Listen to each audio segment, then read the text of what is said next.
Fisk, a hard-fought battle by your team today.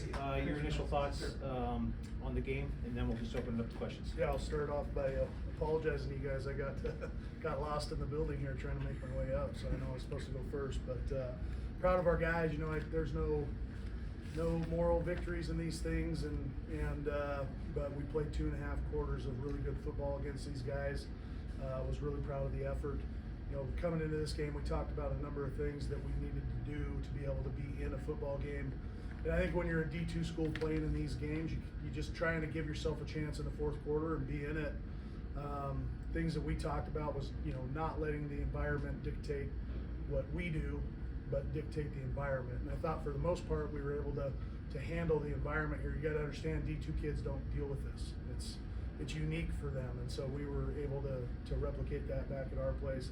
Next thing was just kick coverage. You know, special teams is always the decider, I think, in these games when you get in with these Big Sky schools. Is they are so good on special teams, and this place is so well run when it comes to special teams that you start to have explosives happen in the special teams game, and that happened to us tonight. You know, especially as the game wore on. I thought our first half special teams was excellent.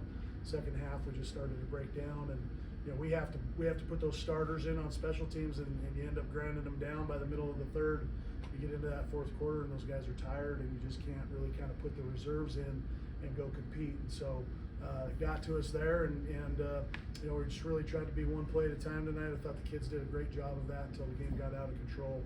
But I thought they fought hard all night, even all the way up to the end. Our guys really battled. So proud of our guys, but you know, we'll go learn from it, and we'll get a bye week. Thank God we'll get a bye week next week to kind of heal up from a real physical game and get ready for our conference start here in the Lone Stars. That interception, you know, in the end zone was such a big play for you guys, momentum swing. Just what did you guys see? Did you have a feeling they were going to run something like that? It seemed like Kaylee maybe didn't see the guy there. Like, what worked there for you guys?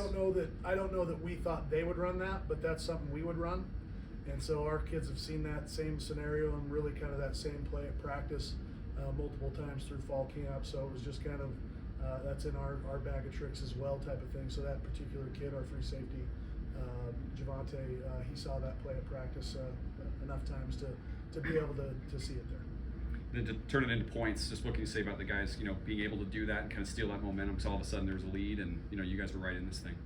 Yeah, you know, you felt good about where the momentum was at. I really thought that we could go into halftime with that momentum. I really thought, you know, we threw that ball up to the corner end zone, and how that is not a pass interference call is beyond me, and really kind of took the momentum. And then we throw the interception out of the half. You know, you can't do those things. You got to be able to come out of halftime and either get a stop or get a score, and you know, then you really start to see it break down. But I think you know, that non-PI call for that interception in the end zone there.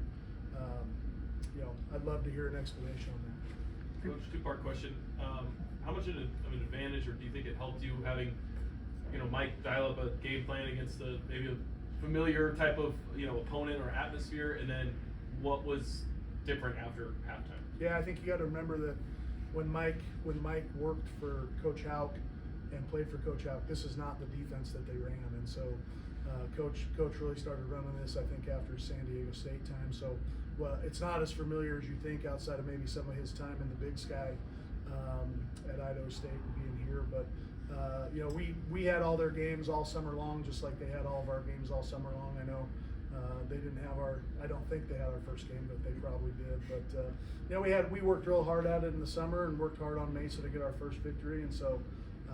You know, I think the kids just did a great job with it, and we had a good plan against it. But I'll tell you what, it challenges you in every aspect, and it really challenges your quarterback to put you into some really good situations. And you watch the Big Sky film from last year all season long. The quarterbacks that can really operate, especially in this environment when they're here at Washington Grizzly, can put themselves in some good situations. The ones that can't, it's not a free day. Did you notice them do anything different defensively in the second half? Yeah, they came out, made some adjustments. They definitely had some things. We also had we weren't given any instant replay, so we had no sideline iPads to make adjustments ourselves. We kind of had to go off the old school way of writing it all down, and obviously they had some replay on the sideline, so that was an advantage for them certainly to be able to watch that stuff through the game and then certainly at halftime as well. Coach, what goes into a game plan that's revolved around trying to slow down a running back like Eli Gilman?